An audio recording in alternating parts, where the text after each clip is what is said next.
अघरिया समाज एक मजबूत समाज के रूप में अब सामने आया है और आज की आवश्यकता है समाज के अंदर में सभी समाज इसको फॉलो कर रहे हैं कि हम युवक युवती परिचय सम्मेलन कराएं, हम सामूहिक विवाह कराएं, क्योंकि आज इस भौतिक युग के अंदर में जिस तेजी से आदमी भाग रहा है अर्थ प्राप्त करने के लिए, जब वो देखता है पीछे पलटकर कि मेरे बच्चे बड़े हो गए, तो उस समय में उसके पास में दौड़ने की समय भी की कमी होती है और अर्थ की भी कमी होती है।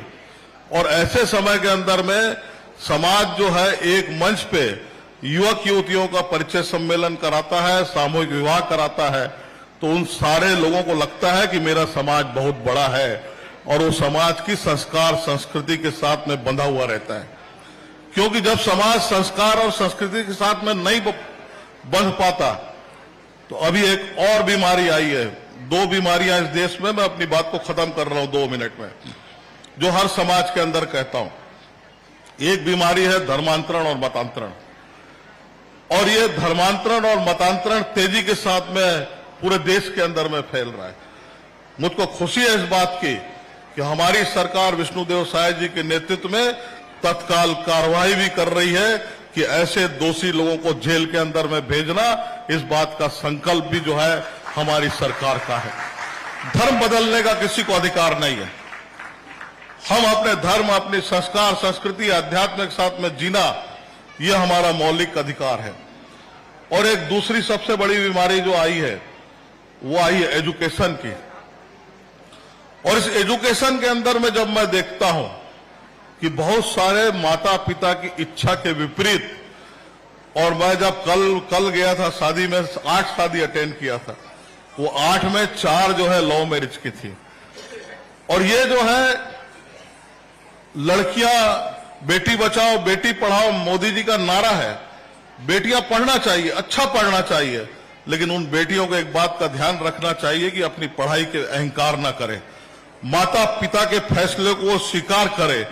अगर लड़का कम पढ़ा लिखा भी है, अगर वो कम पढ़ा लिखा भी है, तो पढ़ाई शिक्षा का त्याग इसलिए किया कि मेरी बहन अच्छे से पढ़ ले, मेरा परिवार आर्थिक रूप से संवर जाए, इसलिए वो शिक्षा का त्याग किया है। और माता पिता के संस्कार के अंदर में बंध कर जो है हमको रिश्ते कायम करना चाहिए। तो ये समाज के जो मुखिया लोग हैं, इन सब से मेरा यही निवेदन है कि समाज को संगठित करने के लिए, मजबूत करने के लिए समय समय पर जो है, जो उत्कृष्ट जो हमारे युवा हैं, युवतियां हैं, उन लोगों का उत्साह हमेशा बढ़ाना चाहिए, ताकि उनको लगे कि मेरा समाज बड़ा है और इस समाज की संस्कार और संस्कृति के अंदर में मेरे को रहना है और इसी का पालन करके आगे बढ़ना है। ये उसके अंदर में प्रेरणा आएगी। आज जो है ये समाज जो है भगवान श्री कृष्ण के कदमों पर चल रहा है, और मेरा तो पता है गोपाल मंदिर के सामने, तो मैं तो रोज कृष्ण भगवान की पूजा करता हूं।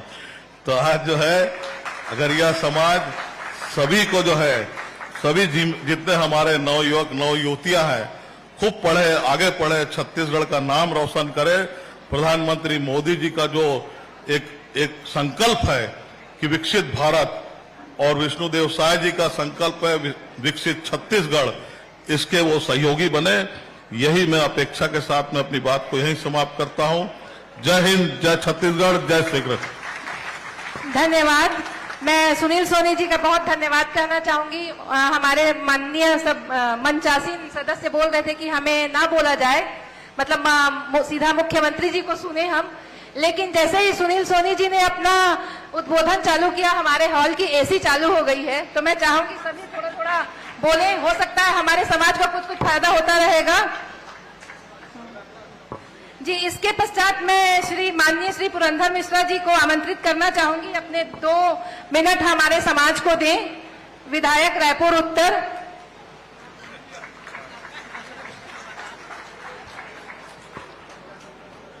भारत माता की जय जय।